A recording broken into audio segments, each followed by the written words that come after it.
Unit 2, Chapter 2, Empires in the Middle Ages. Chapter 2, The Big Questions.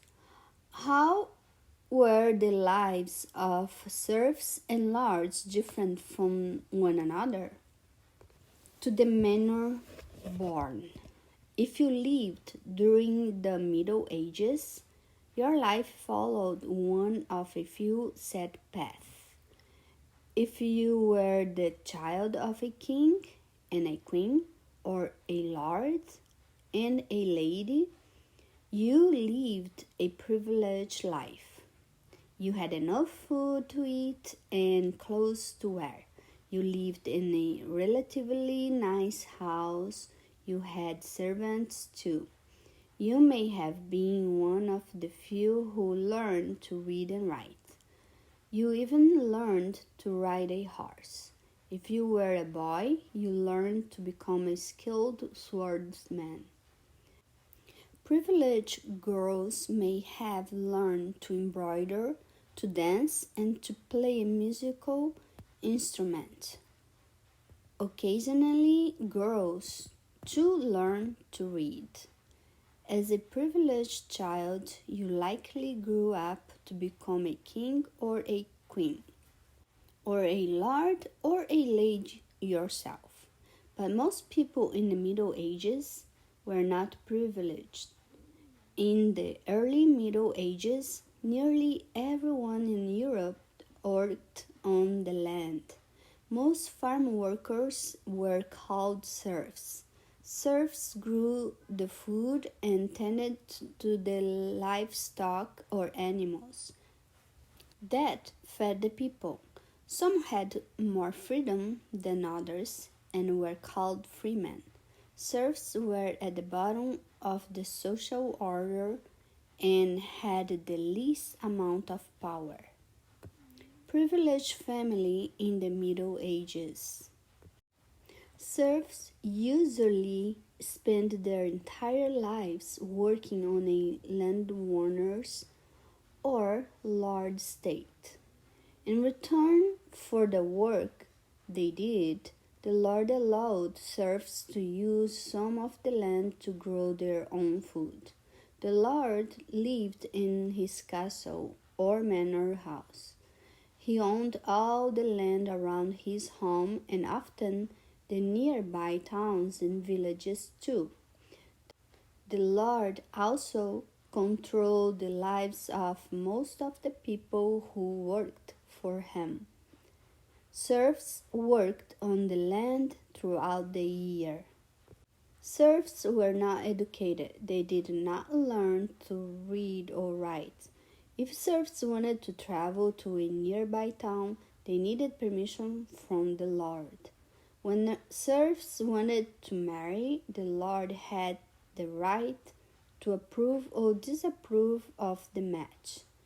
When serfs had children, those children usually grew up to work as serfs for the same lord.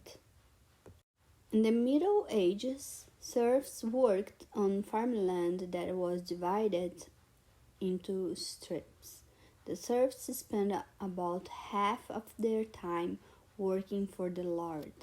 The rest of the time, they worked on the strips of land where their own crops were grown. Most serfs lived in small, simple houses in or near a village. Their houses were made from wood and mud. The roofs were thatched, meaning they were made from rushes or straw. They usually had just one room. Serfs slept on straw beds. Inside each house was a small fireplace for cooking. Smoke from the fire escaped through a hole in the roof. The Lord increased his wealth in many different ways.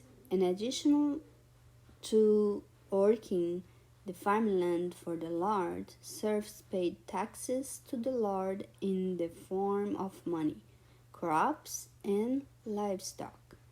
Sometimes the Lord ran a mill and even charged his serfs a fee to grind their grain into flour.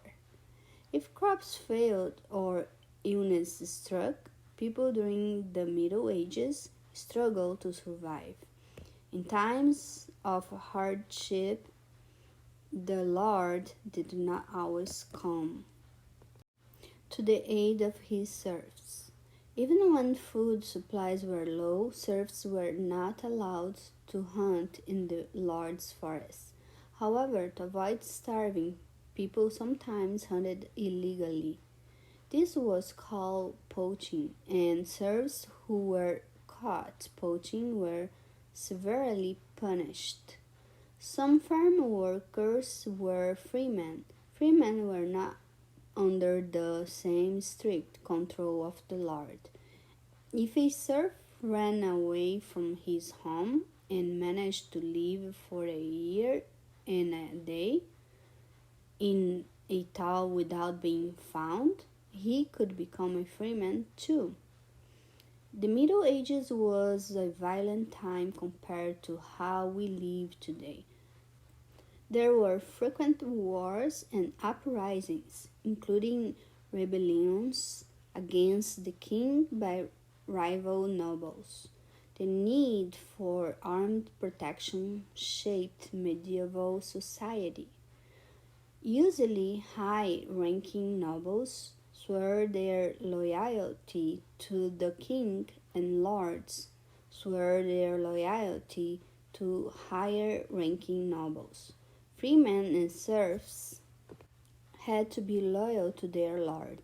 In exchange for their loyalty, the lord offered his protection. If the lord needed to raise an army, he would require freemen on his estates to serve as foot soldiers. If you were a boy serf, from an early age, you work a full day. You wake up just before sunrise and go to sleep when it is dark. For breakfast, you have rye bread and water, or perhaps watery ale. Even before the sun is fully risen, and regardless of the weather, you begin your work on the land. In springtime, you are busy plowing and planting seeds. You assist in the delivery of baby lambs and calves. At midday, you walk home for a simple meal of rye bread and maybe a small piece of cheese. After lunch, you return to work, cutting logs for the Lord's fire. In the summer months, you tend to the crops you planted in the spring. You keep the hungry birds and insects away from the growing crops. Autumn, the time to harvest crops, is perhaps the busiest time of all. You help your mother and sister pick fruits and berries, which they preserve and store for the winter using a simple tool. Boys serve chasing birds away, called a scythe. You harvest grain crops such as wheat, oats, rye, and barley. You help store the grain. A good harvest makes everyone, especially the Lord, very happy. It means there is food to eat during the winter month.